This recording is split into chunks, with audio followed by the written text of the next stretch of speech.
called me a misfit because I was gonna get her. I was gonna back off collaborative for a few months, but this glamorous and glittery San Diego Comic-Con exclusive JEM crossover blaster is just too good not to highlight. Do I have any special attachment to JEM? No, not really. Do I want to see Hasbro put some real money and effort and love into a modern JEM revival? Hell yeah! They put some money and effort and love into this set at least. The new accessories, the mic and the guitar that transforms into a keytar, they're obvious and cool, but I want to talk about that new head sculpt, which is well above and beyond the Call of Duty here. That new helmet evokes JEM's feathered fluffy hair with the little wings and the forehead crest with a zigzag. That open mouth smile rocks the mic so well, though at some angles it gives off a major Lupin the Third vibe, which is not a negative in any sense. Paint-wise, he's got JEM's eyeshadow and synergy earrings. Even if the rest of the body doesn't really match anything JEM ever wore, they got the important part down pat.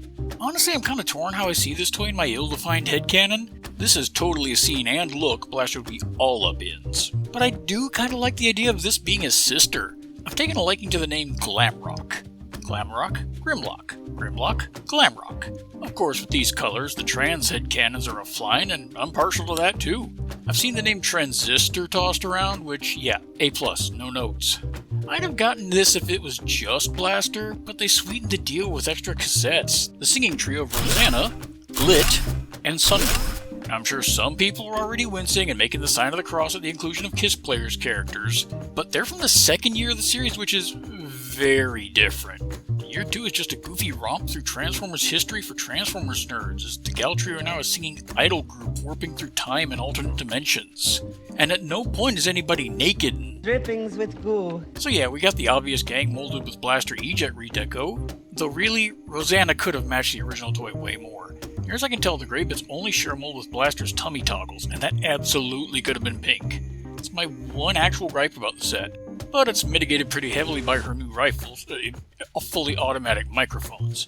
Would be nice to see those get out there for eject and rewind. Glit and Sunder are of course redecos of Studio Series Ravage and Laserbeak / Buzzsaw, who I did pics of months ago, but didn't do as a short just because there wasn't much of a story there. They're fine. Okay, Ravage is really all scoliosis-y and his butt chunks it's way high, and none of the three even attempt to look like an actual cassette tape, but they're fine. And Glit can of course be your Shattered Glass Ravage if you like. My tape buddy collection grows, with the last three I'm only sorta keen on still costing way more than I'd want to pay even if we weren't in this economy. And if you'd like to help me out in this economy, clash the subscribe button, take the time to comment, or share this vid with a friend or stranger. We can make a difference.